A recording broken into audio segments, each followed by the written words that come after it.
Hello everyone, welcome back to the another class of fundamentals of particle and fluid solid processing. In continuation with our last class, as I mentioned, we will be again dealing with another problem relating to the concept of fluid flow through granular and packed bed of particles, especially focusing on how Argan equation can help us in achieving some of the design parameters, or in other way what is the applicability or what is the utility of Argan equation that we have now we saw in last couple of classes. So, the problem here is that a solution of density 1100 kg per meter cube and viscosity 2 into 10 to the power minus 3 Pascal second is flowing under gravity at a rate of 0.24 kg per second through a bed of catalyst particles. The bed diameter is 0.2 meter and the depth is 0.5 meter. The catalyst particles are cylindrical with a diameter of 1 millimeter and length 2 millimeter. Okay. They are packed to give a voidage of 0.3. So, you have to calculate the depth of liquid above the top of the bed. So, which means say we have a bed of particles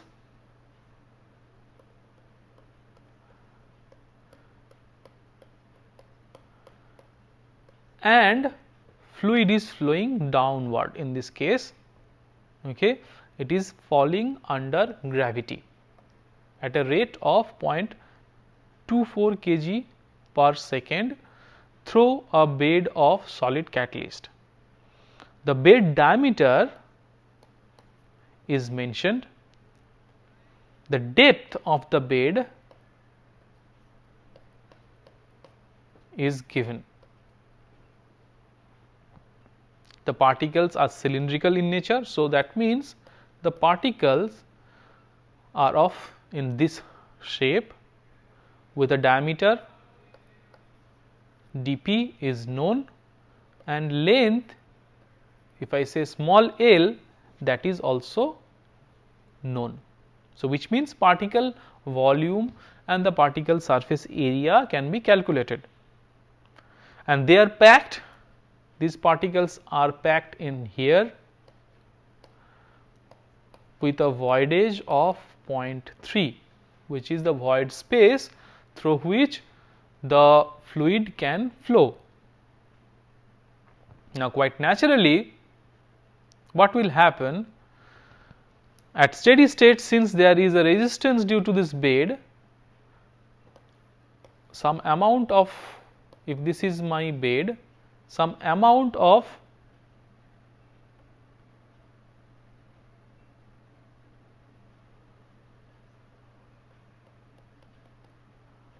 liquid water,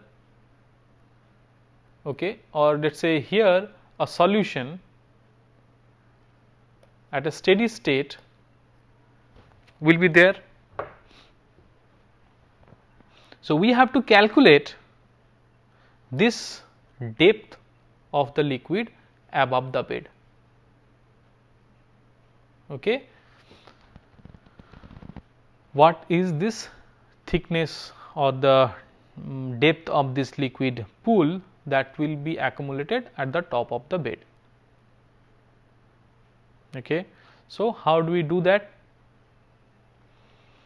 But first of all, realize that this is a problem regarding the flow through packed bed of particles. Here the particles are cylindrical in nature, solution of the fluid density, viscosity, mass flow rate, which can be converted to volumetric flow rate, which further can be converted to the superficial velocity if the bed cross section is known, that is given. Okay. The bed cross section is also given, which means the superficial velocity can be calculated. The bed diameter is given as this. the bed depth is mentioned, okay, the voidage, everything is known. So, first of all, what is the pressure drop across this bed, okay, and then we go for this next calculation, and we will see that how we calculate this depth of liquid field or the depth of liquid pool above the top of the bed or above the on top of this bed, okay. So, first of all, we calculate what is the superficial velocity. Here this is the mass flow rate, okay. This mass flow rate is first of all divided by the density of the solution, which gives the volumetric flow rate, which is 1100. This is the density mentioned, divided by pi d square by 4, which is the cross section of the bed. Fine. This provides us the superficial velocity of this problem. Now, the particles are not spherical here, the particles are cylindrical in nature, which means the volume of one cylindrical particle is this millimeter cube, okay, because for a cylinder you know how to calculate the volume, you also know what is the surface area of one particle, okay. So, the surface to volume ratio is 2.55 pi divided by pi by 2 millimeter square by millimeter cube. So, this gives the surface to volume ratio. Now, since this is the irregular shaped particle, or let us say not spherical, we basically have to find out what is the surface volume mean diameter. So, which means the equating the surface to volume value, this ratio, okay, with the same surface to volume ratio of a sphere, and find out that what is the diameter of such sphere that has this same surface to volume ratio. Now, surface to volume ratio for a spherical object is 6 by d or 6 by xv, isn't it? Then what we do from this relation, we get a surface volume mean diameter of these particles are as 1.22 millimeter, 1.2 millimeter, because in the Argand equation, which is actually derived or actually been proposed for the mono-sized spherical particles. If you remember during that class, I mentioned that Argand equation was strictly valid for the mono-sized spherical particles, okay, the single phase flow it's happening. So, now to satisfy those criteria, we had to calculate what is the mean diameter, and this mean here, because here in Argand equation contact area, the surface to volume ratio is of main importance. So, we find what is the surface volume mean diameter here, and this is how we did it, because here for a single cylindrical particle, its diameter and length or the required dimensions were mentioned. We convert or we calculate that with the surface to volume ratio and find out the value, and then that we equate with the surface volume ratio of a unknown diameter of a sphere, that is 6 by d or 6 by xv here, and then we find out what is the xv in argon equation that is to be put. Okay. So, first of all we got the superficial velocity, we have got the mean diameter in terms of surface volume diameter. Okay.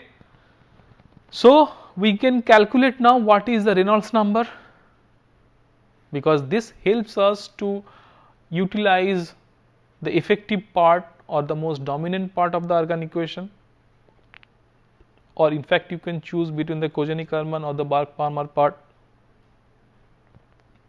So, here now if we replace these values, that is the u we have just now calculated, the density, okay, and xsv which we just have calculated, that divided by the viscosity multiplied by 1 minus epsilon. This gives the particle Reynolds number as 6.5, which is less than 10, and we can consider that it is definitely a laminar flow. Fine. So, with all the information, since we did not know initially whether the problem is laminar or turbulent, to use the appropriate expression for the del P, we can calculate this Reynolds number and then use the appropriate part of the argon equation, which is valid for a wide range of operation. So, here this is the viscous part. Okay. Now, here I believe all the parameters are now known to you, that is mu is known, or the fluid viscosity, fluid density, particle diameter or the mean diameter here because the particles are cylindrical in nature, the epsilon or the voidage, and the height of the bed or the bed depth. If we replace this all the numerical values in this expression, we get del P per unit length or the pressure drop per unit length or the pressure gradient as 26240 Pascal per meter.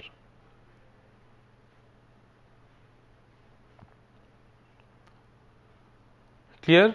So, is this the pressure gradient that will happen in this problem or this kind of flow situation?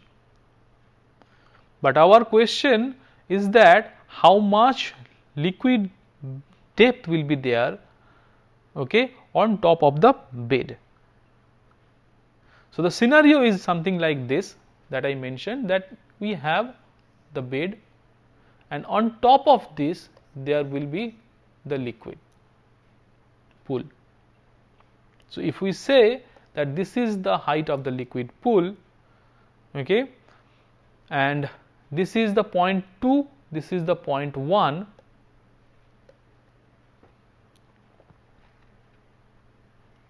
fine. We convert, we apply this mechanical energy balance now, okay, for between or in between these 2 points,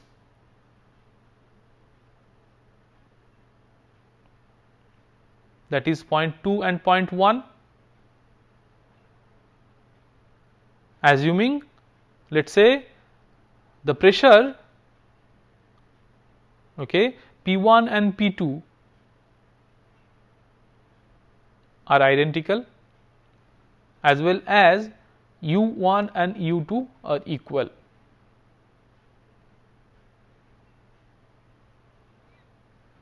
Okay. That leaves the head loss as this value.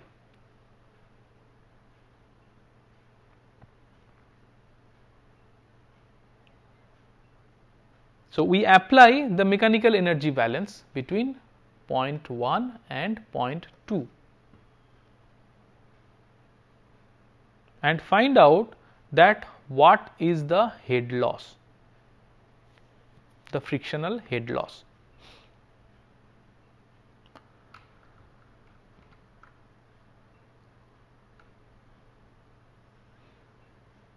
Or in other words, you can see that this is minus del P, okay, which is the pressure drop. So, this value multiplied by 0.5, which is 13,120, divided by rho g, that is the frictional head loss, which is equals to Z2 minus Z1.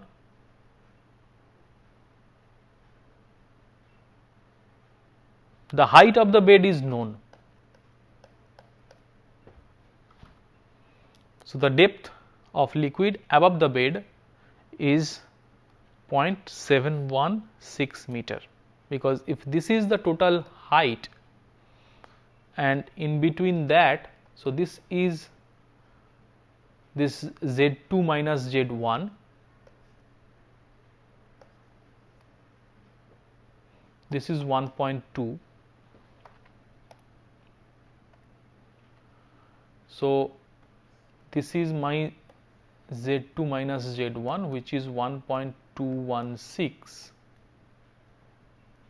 In between we have the known bed depth of 0.5. So, this is our height of 0.716.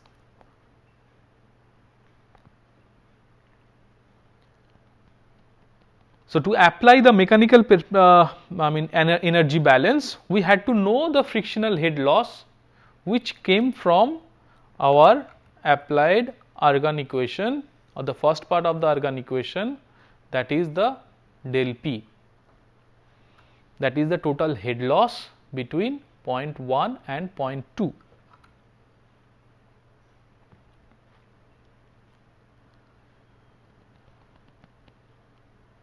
Okay. Assuming at steady state case these two are equal, as well as the pressures are equal at these 2 points, these pressures, then the height difference is what? The head loss, and that height difference includes the height of the bed, which means the depth of liquid on top of the bed is also known.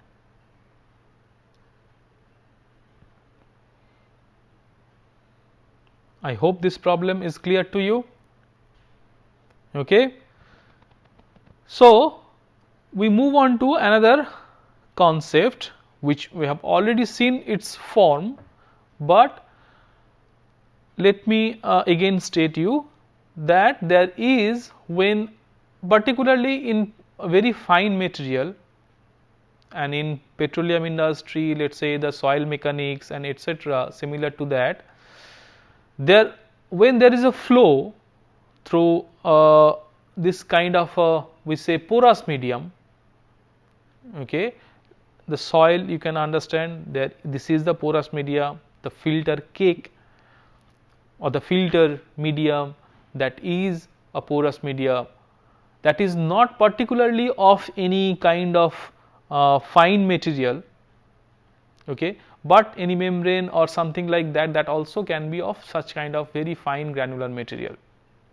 And then when there is flow through such granular material or very fine materials, okay, the relation between this pressure drop and its flow rate, okay, at the beginning of the slide or this section I mentioned that initially it was Darcy who saw this relation or who proposed this relation, that it is the pressure drop or when he experimented with the flow of water through a bed of sands of various thicknesses, he saw that the average velocity is proportional to the driving pressure and inversely proportional to the thickness of the bed.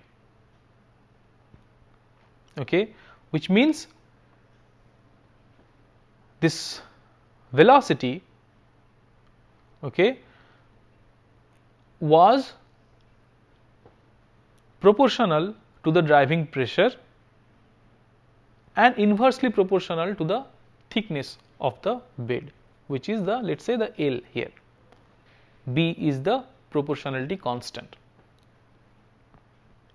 A is the cross sectional area and V is the volume of liquid that flows in time t.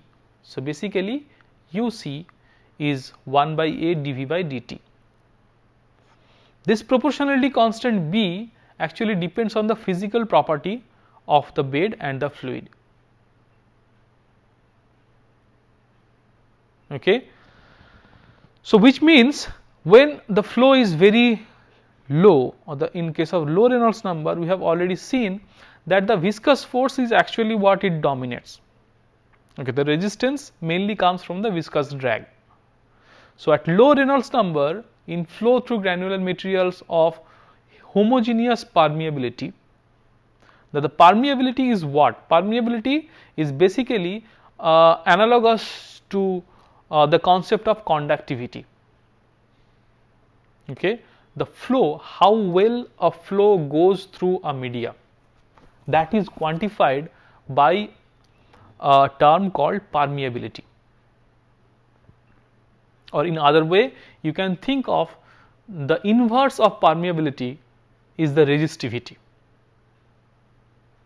Okay, how well or with how much easiness a flow can go through a certain media, okay, if the media is of uniform voidage or uniform resistances in all direction. Okay, in that case we say that is a homogeneous media when there is uniformity of that medium. Okay, it is uniformly exerting resistance to that flow, or inverse of resistance is the permeability, that with that much easiness or ease it can flow through that material. So, this UC, this velocity, this average velocity or the cross sectional velocity can further be related to this term, that del P, mu and L, the thickness of the bed, it is already inversely proportional, and as the viscosity of the fluid gets higher and higher, the velocity goes lower and lower because of this viscous drag. And here this coefficient B changes to K, which we call permeability coefficient. It is a measure of flowability of a fluid through a packed or granular bed or say porous medium. It quantifies that value, that the measure in which it can flow through or how easily it can flow through a packed bed or porous media. This was derived for the single phase cases. Okay, but in practice packed bed operates in multi-phase scenario. So, later several researchers have modified this relation as well to fit into the multi-phase scenario case. Okay. So, the point is, how do we know or how do we calculate permeability? Because this coefficient, if it is unknown, then there is no use of this value or this expression. Okay. So, how do we calculate permeability? Typically that is done in laboratory scale in a circular cylinder of length L and let us say cross sectional area A. If we can create a constant head difference across the bed by producing a flow rate Q, head difference I believe you understand now, because we just solved a problem that what is the head loss or the head difference when there is a pool of liquid. Now, in steady state case or a steady flow, if that is the constant head difference that you can maintain with a certain flow rate Q, then Q is basically this Ka H by L, where H is that head difference, okay, L is the length of the bed, A is the cross sectional area, and Q is the flow rate. And then you get the permeability value as QL by AH. This happens in case of a constant head difference measurement case. And there is the other method called the falling head flow. In this case, what happens? You allow this head or the head loss, okay, to change with time. Initially, let us say it was H1, okay, then it became H2 after a time T2 minus, let us say initially at T1 this was H1, at T2 it became H2. This is the length of the bed, this is the cross sectional area of the bed, and this is the tube in which this is happening, this head is maintained, or a pipe.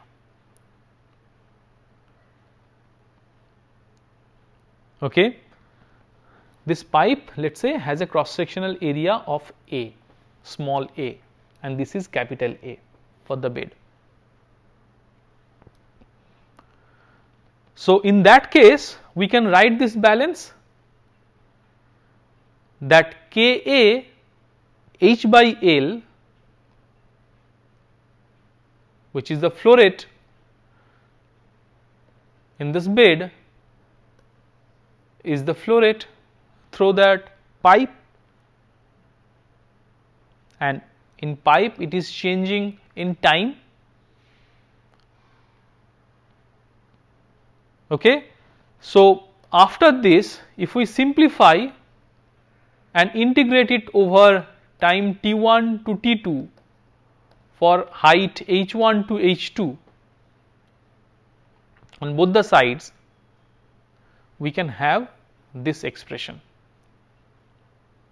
Here all the things can be measured experimentally, that means T1, T2, H1, H2, A, small a and length L, and then we can find out what is the permeability value. By these two methods, or let us say the simple methods, elementary methods, we can calculate or we can estimate the value of K for certain media or packed bed of particles or granular material or the fine material bed through which flow is happening. Once this permeability coefficient is known, we can apply Darcy's law to find out the pressure drop if the velocity is known, or if the velocity is known unknown, we know the pressure drop, then we can find out what is the velocity that is happening there. Okay. And in flow through packed beds, typically larger packings are used in industry scale. So, that leads to the introduction of turbulence, because as the particle diameter goes higher and higher, particle Reynolds number goes bigger, it becomes a non-laminar flow. Okay. Also, the particles in packed bed are hollow in nature, because they are meant to be provided with a higher surface area, so that there are better mass transfer with relatively small pressure gradient, which means this and also there are multi-phase cases, multi-phase flow is happening, either gas liquid or liquid liquid, something flows are in there. So, typically this Argan equation ceases to exist as it is in such cases. Okay. So, this high interfacial area between phases is what the designer looks for. Okay. The uniform liquid distribution is what is warranted in a ideal packed bed.